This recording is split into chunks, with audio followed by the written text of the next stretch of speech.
This third session 제 세 번째 세션인데요. 이 세 번째 세션은 of nuclear energy, 원자력 the 에너지의 atomic energy.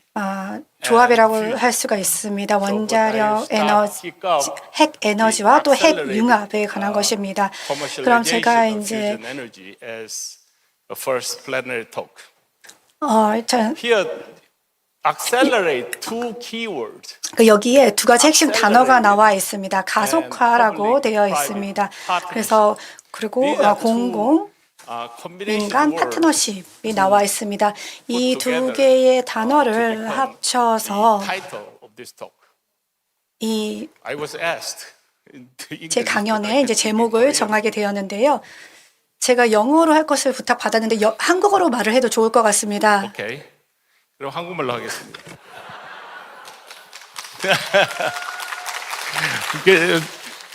오가나이저가 영어로 해달라고 부탁을 했기 때문에 짧은 영어를 했는데 한국말로 하겠습니다. 지금 5분의 플래닛 스피커들이 다 들어오시지 않아서 한국말로 하는 걸로 하겠습니다.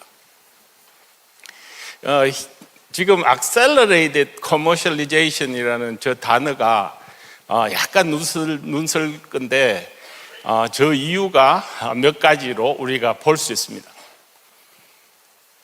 여기 계신 분들 중에서 이게 기억나면 아시면 저보다 나이가 많으신 분인데 1970년대에 오펙의 임바고라는 오펙에서 석유 금수 조치를 하면서 그때 첫 번째 퓨전 에너지를 가속하자 하는 일이 있었습니다. 그래서 그건 1974년에 시작해서 장치를 짓기 시작했는데 그 첫 번째 장치가 지금 TFTR이라는 프린스턴에 있는 핵융합 장치고, 그리고 영국에 있는 제트라는 장치고, 일본에 있는 JT60라는 장치가 각 우리나라 돈으로 US 달러로 $1빌리언, 그러니까 한국 돈으로 1조 이상이 그 당시 돈으로 투자되었었습니다. 그런데 그 대부분이 공공 부분에서 투자했고, 그리고 1985년도에 이게 굉장히 가동하면서 기대가 컸는데 그러면서 에너지 값은 내려가기 시작했고, 그 에너지라는 것은 탄소죠, 석유가. 그러면서 좀 흐지부지, 그리고 조금 어떤 면에서 보면 천천히 가기 시작했습니다. 그런데 이제 두 번째 지금 가속화가 오고 있다고 저희들은 보고 있고, 그 중에 이유는 뭐 여기 이야기를 하고 있지만 첫 번째 이유는 오늘 어제 계속하고 있는 넷제로, 무탄소, 탄소 중립, 그리고 클라이밋 크라이시스라는 기후위기라는 그 주제, 그게 하나 있고요.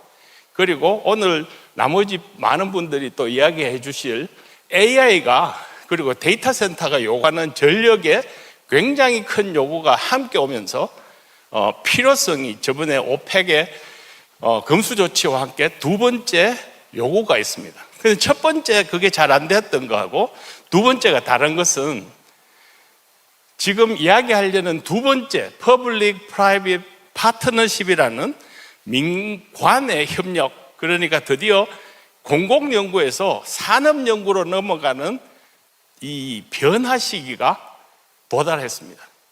그리고 두 번째는 잘 아시다시피 AI나 머신러닝이라는 이 AI가 들어오면서 액셀러레이션을 가속할 수 있게 되었고, 지금 고온 초전도도 그렇게 됐다. 그 이야기를 오늘 풀어보려고 합니다. 이거는 뭐 다 아시는 내용인데 21세기 중반을 살아가는 분들에게는 두 가지 가장 큰 챌린지가 어떻게 보면 위기이고, 그리고 이것을 잘 헤쳐나가면 기회가 될 수 있는 요인이 있다고 생각합니다. 그 중에 첫 번째는 이 왼쪽에 보이는 요즘 패권 전쟁, 그리고 오른쪽에 보이는 기후위기, 이 두 가지가 21세기의 중반에 이 사회를 구성하고 있고, 그리고 앞으로 가는 길에 있어서 가장 큰 챌린지가 될 것이다. 그렇게 보고 있습니다. 그런데 이 두 개의 바탕에는 에너지가 있습니다.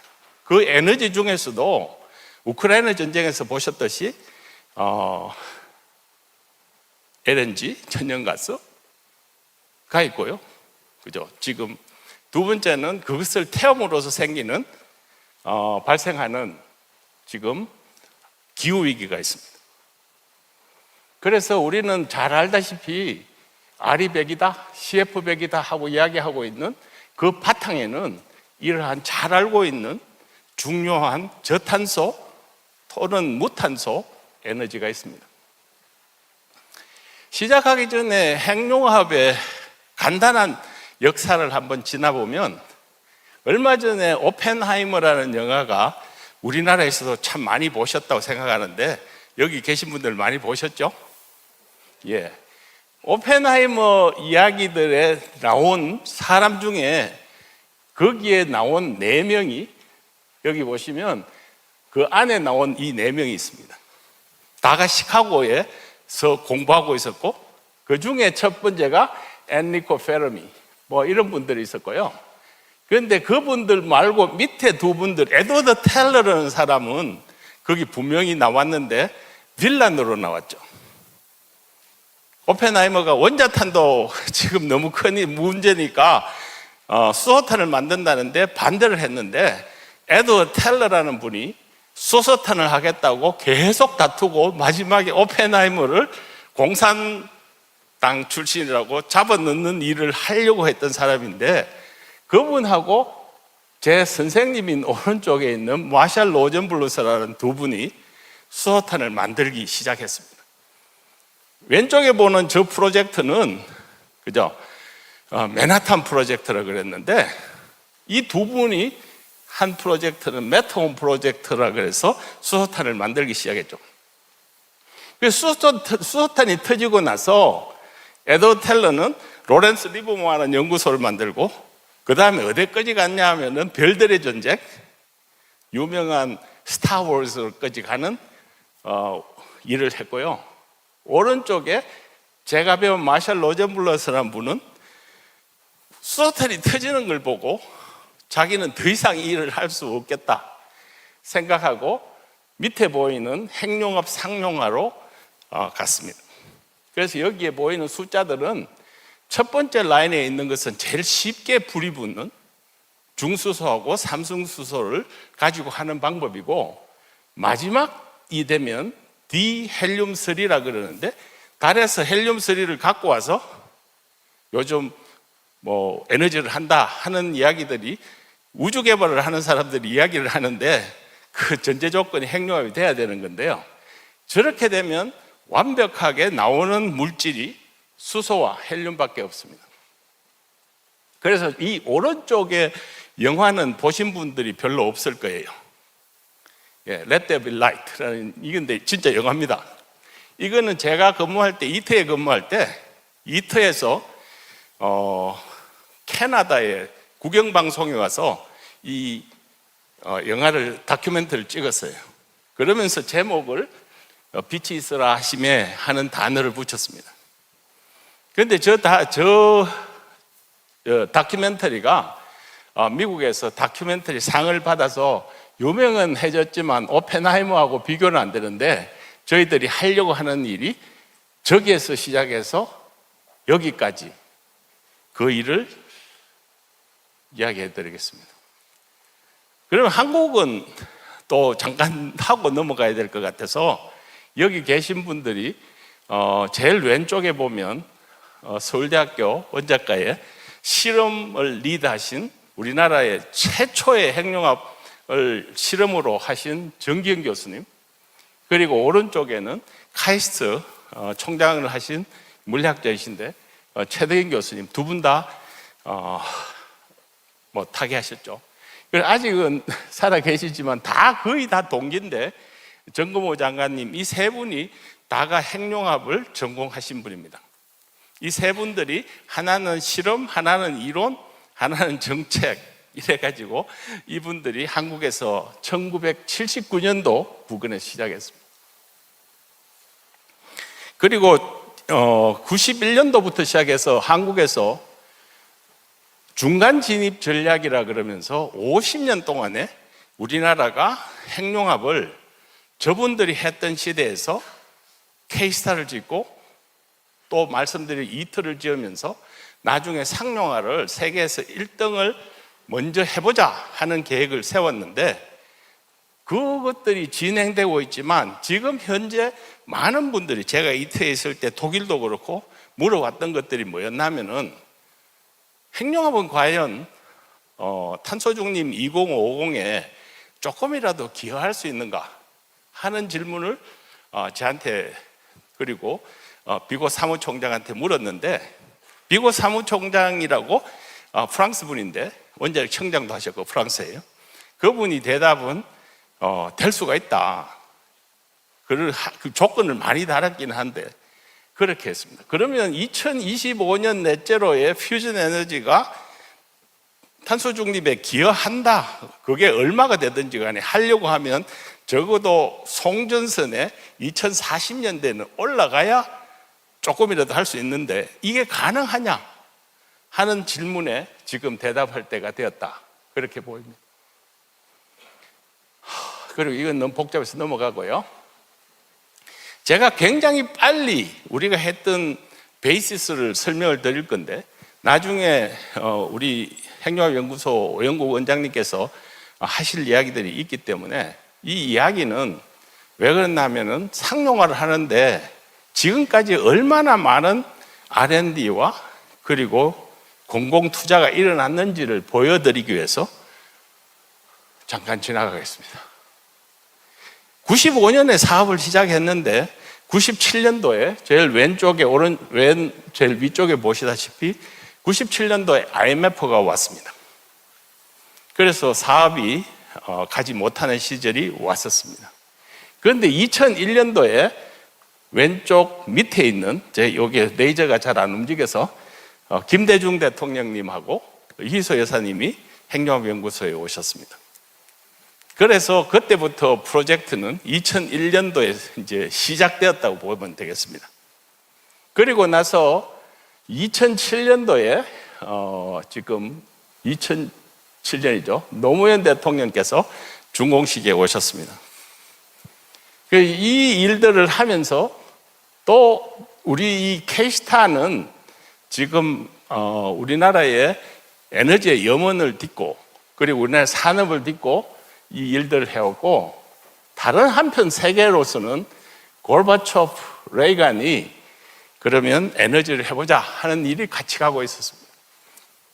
그래서 이제 95년도에 사업을 시작했는데 저희들이 초전도로 세계에서 처음 해보는 장치를 해보자 해서 설계를 하고 제작을 하는데 이때 가장 큰 기여를 한 것은 사실은 삼성전자의 이건희 회장님하고 그리고 현대중공업의 정몽준 회장님 그리고 여러분들이 산업에서 굉장히 많은 투자를 해주셨고 이 일들을 책임지고 하신 분이 우리 지금 앞에 계시는 켄텍의 우리 지금 와 계시는 김기만 박사님이 총 리더를 해서 저희를 하게 되었던 겁니다. 그리고 이 조립장치 왜 이걸 보여드리냐면은 이 현대하고 두산하고 삼성하고가 큰 회사들이 이 일을 하기 시작했습니다. 뒤에 보이는 일하고 비교를 해보기 위해서 스케일을 해보기 위해서 지나가는데요. 그런데 생각보다 이 초전도 장치라는 게 굉장히 내부적으로 복잡합니다. 여기 보면 헬륨 장치들하고 이런 게 있어서 그래서 많은 분들이 저 품질을 우리나라가 할 수 있을까? 왜 그러냐면 저가 대부분의 초전도 장치가 저렇게 지으면 다 헬륨이 샜습니다. 한 번도 한 번에 돌아간 적이 없는데 한국이 처음 해보면서 저 일을 할 수 있을까 그랬습니다. 그리고 분명히 실험을 하면서 사고를 내가지고 우리 고전도 많이 했습니다. 어제 오면서 그 이야기를 했었는데 그리고 장치가 지어졌고 그리고 시가동을 하는데 그때 제가 처음으로 떨렸습니다. 저는 모든 일이 잘 되는 것 방향으로만 생각하고 앞으로 가는 사람이었는데 돈이 몇천억이 들어갔고 그리고 기대를 줬는데 저 장치가 안 돌아가면 어떨까 하는 생각이 장치를 틀 때 그날 드디어 가슴이 떨리기 시작했는 거예요. 그런데 그 장치가 한 번만에 돌아갔습니다. 운전이 됐어요. 기적이죠. 그런데 사람들이 저보고 다 기적이라고 그럽니다. You are lucky. 그런데 제가 믿기는 과학은 영감이 필요합니다. 그런데 기술은 가장 중요한 게 정성입니다. 저걸 하면서 제일 걱정했던 많은 사람들이 제가 했다기보다도 현장에 있었던 분들은 정말 사람들이 이걸 할 수 없다고 믿는 일을 하다 보니까 자기가 가지고 있던 정성을 다 넣었던 거죠. 그리고 파란 불, 그죠? 플라즈마가 켜졌습니다. 그리고 이 장치가 16년, 17년째 고장 없이 돌아가고 있습니다. 그래서 저보고 여러분들이 제가 프랑스에 있을 때 묻는 게 한국은 어떻게 저 일을 했냐? 연구소가 잘했다고 이야기를 하려고 하다가 보니까 그보다는 가장 중요한 컨트리뷰션은 우리나라 제조업이 이 많은 기업들이 다 부품을 만들고 처음 해보는 일이었는데 핵융합을 해가 돈을 버는 기업이 처음부터 어떻게 있었겠습니까? 그죠? 그런데 거의 대부분이 원자력을 한 기업들, 방산을 한 기업들, 탱크 만든 로켓 그걸 하는 기업들, 그리고 그런 조선을 한 기업들, 플랜트를 한 기업들이 거의 대부분 들어와서 이 장치를 하면서 우리나라가 기업의 품질이라는 것, 제조 경쟁력이라는 것을 가지고 이 장치가 완전히 조립되고 그리고 가동하는데 저 가장 큰 역할을 했다 하고 제가 유럽 사람한테 이야기를 합니다. 여기 뭐 연구원들이 저 들으면 야 우리도 진짜 열심히 했는데 하지만 사실은 저는 저렇다고 믿습니다. 그리고 나서 이터에 참여를 하게 되는데 그때 7개국입니다.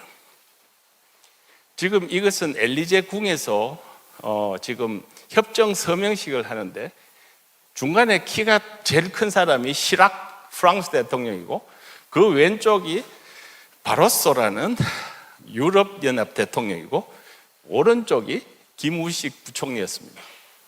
예, 7개국, 그런 세계에서 제일 크다는 중국 영어 순서로 보면 EU, 인디아, 자pan, 코리아, 러시아, USA 7개국. 그런데 나라로 보면 40개국이 참여했습니다. 그래서 이 협정이 2006년 11월 21일 날 엘리제궁에서 사인이 되고 프로젝트가 시작됐습니다.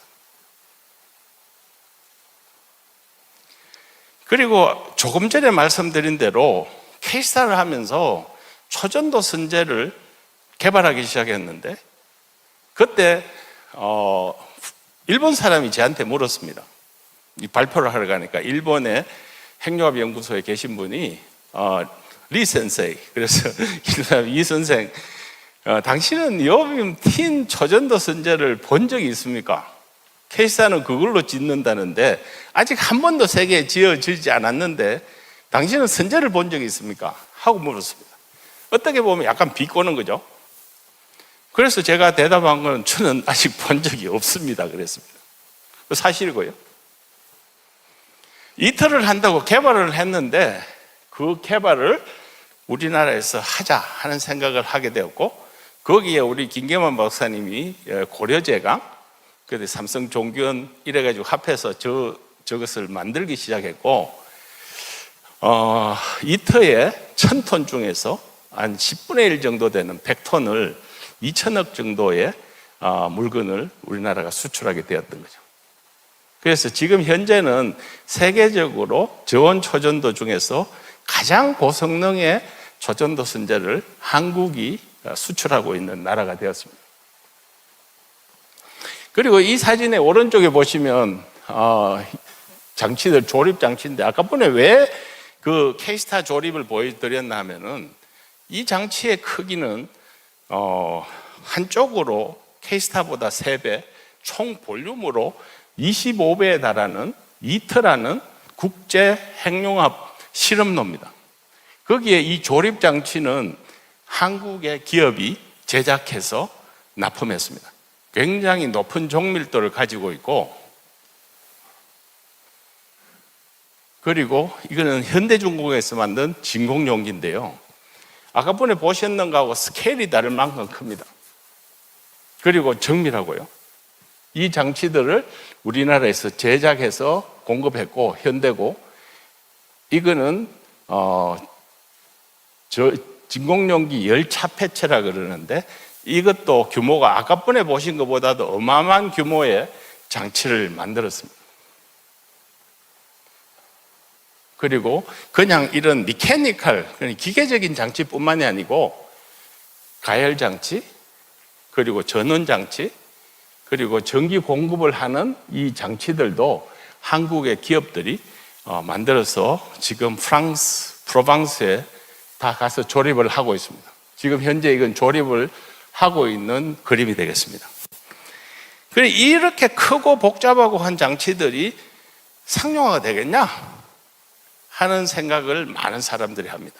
그런데 이걸 보여드린 이유는 공공 부분이 1945년도에 그 빌런이라 그랬던 그분이 핵융합을 해보자 하고 시작을 해서 할 수 있는, 인간이 제가 볼 때는 할 수 있는 건 다 해봤습니다.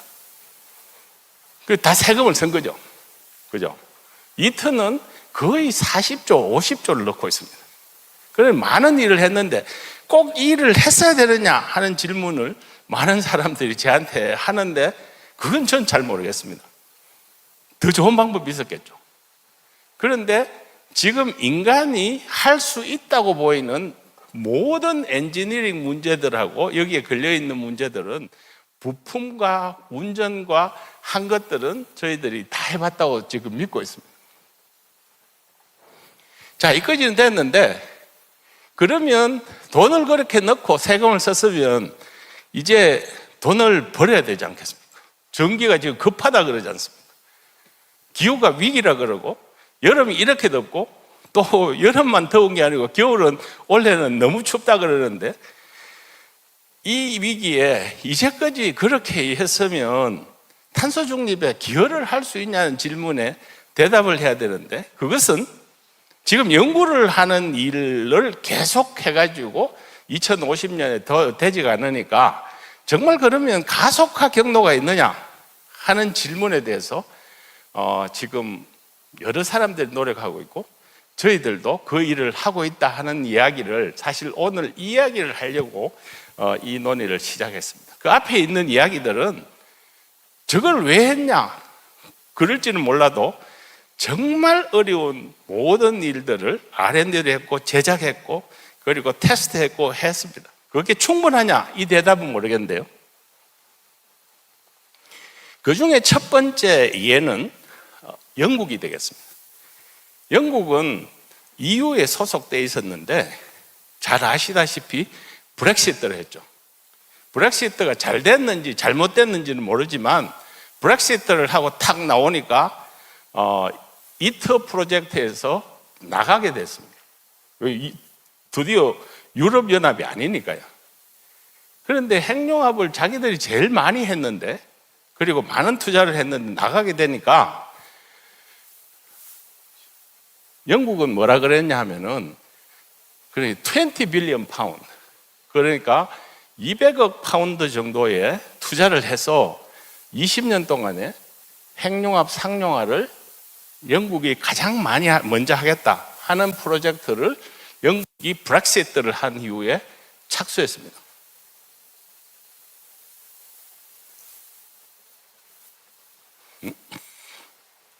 왜 안 가지? 예. 그래서 지금 개념 설계가 끝나고, 그리고 석탄 발전소가 있던 영국의 중부에 지금 핵융합 발전소의 초기라는 스텝 장치를 건설하고, 그러면서 이제까지 해왔던 공공부문의 일들이 상용화하기는 좀 불편하다. 그래서 회사를 차리고 그 회사를 가지고 지금 이 일들을 하는데, 이 모델을 우리나라 말로 민간협력이라 그럽니다. 그리고 영어로 보면 Public Private Partnership, PPP라 그러거든요.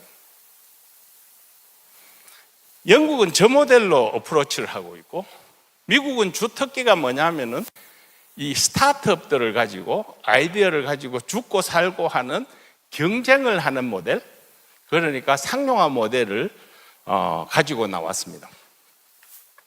지금 현재 퓨전 인더스트리 어소시에이션, 그러니까 퓨전의 핵융합 산업협회죠. 산업협회에 따르면 세계에는 이러한 모델을 잡아서 지금 경쟁하고 있는 기업이 한 50개 있다고 지금 파악하고 있습니다. 그리고 민간 투자는 7빌리언, 70억 불 정도가 민간 투자가 진행되고 있다고 보고하고 있습니다. 그리고 이 기업들은 2016년 이후에 폭발적으로 자라가고 있고, 그리고 이것을 보통 캄브리아기의 익스플로전 같다 하는 이야기들을 미국이 하고 있습니다.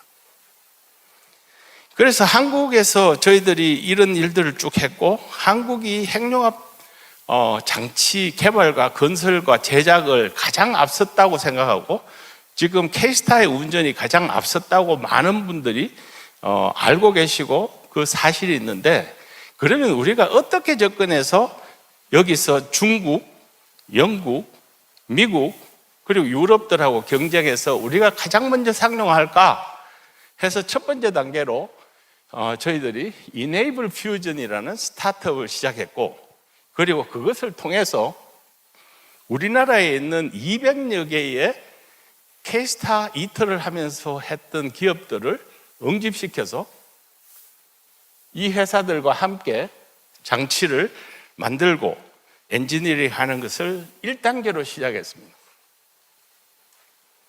그리고 이제 남은 일들로 봐서는 조금 전에 말씀드렸듯이 우리나라가 잘하고 있는 이 ICT 기술, AI, ML을 통해서 이것을 거기에 붙이고, 또 이제까지 해오던 저온 초전도를 넘어서 고온 초전도 기술을 합해서 지금 장치들을 이렇게 해봤기 때문에 그 일들과 함께 오늘 또 발표해 주실 서울대학교 황용석 교수님하고 한성룡 교수님이 핵융합 상용화를 위한 지금 스타트업을 시작하는데, 이 스타트업들이 움직이기 시작하고, 그리고 새로운 아이디어가 나오고, 이것들을 가지고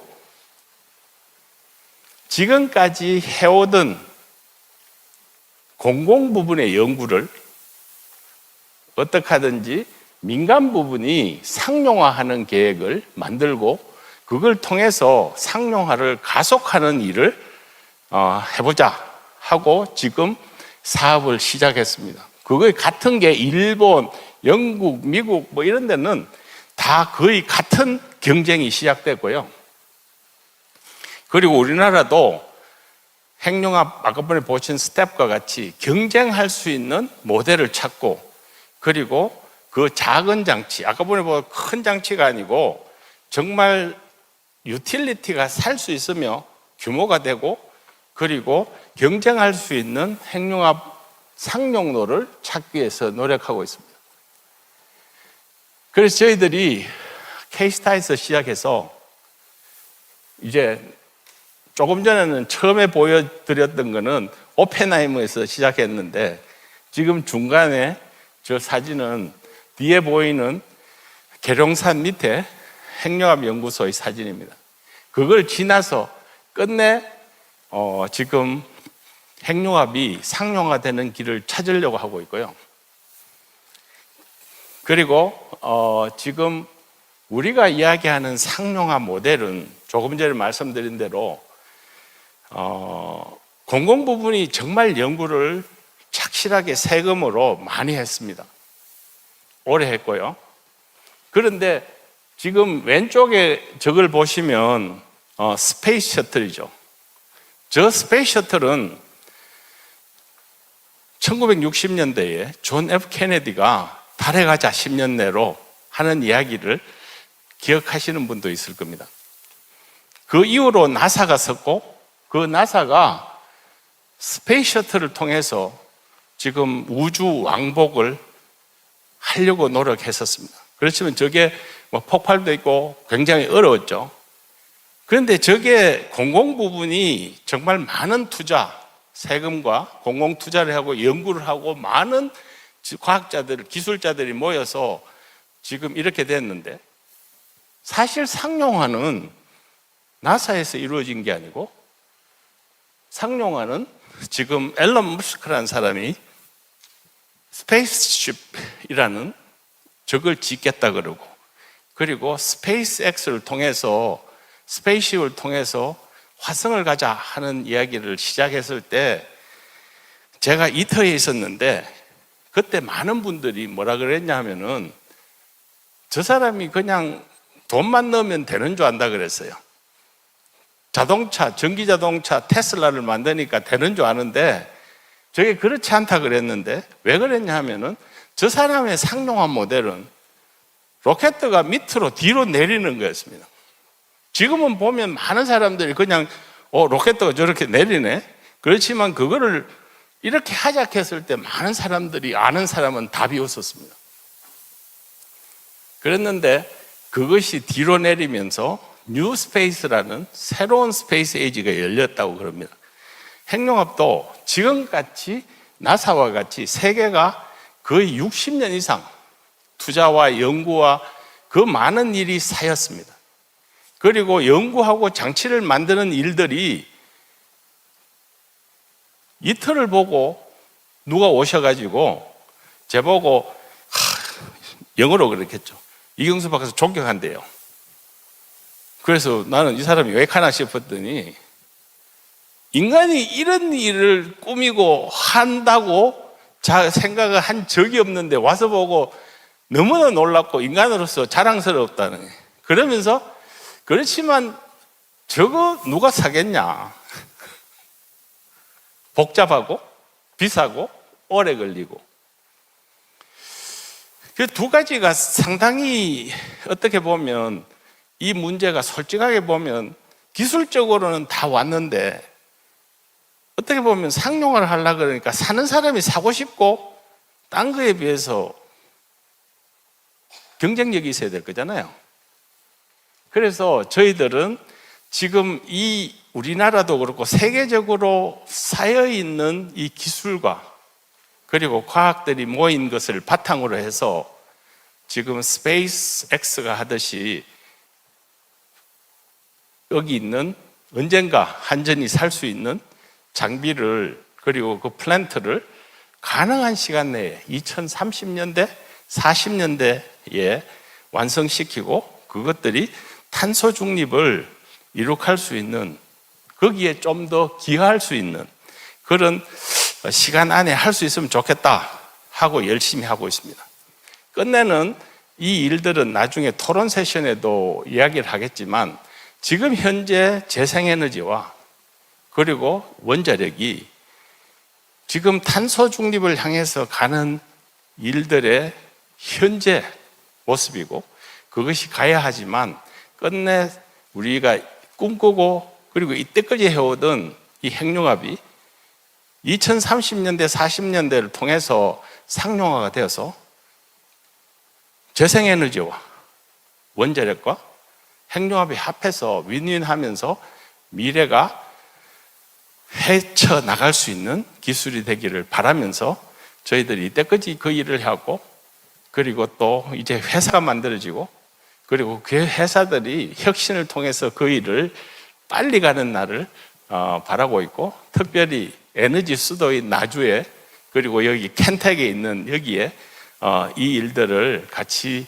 연구하고 공부하고 그리고 플랜트를 지어가서 그게 상용화가 되는 그날이 오기를 기대하면서 제 발표를 마치겠습니다. 감사합니다.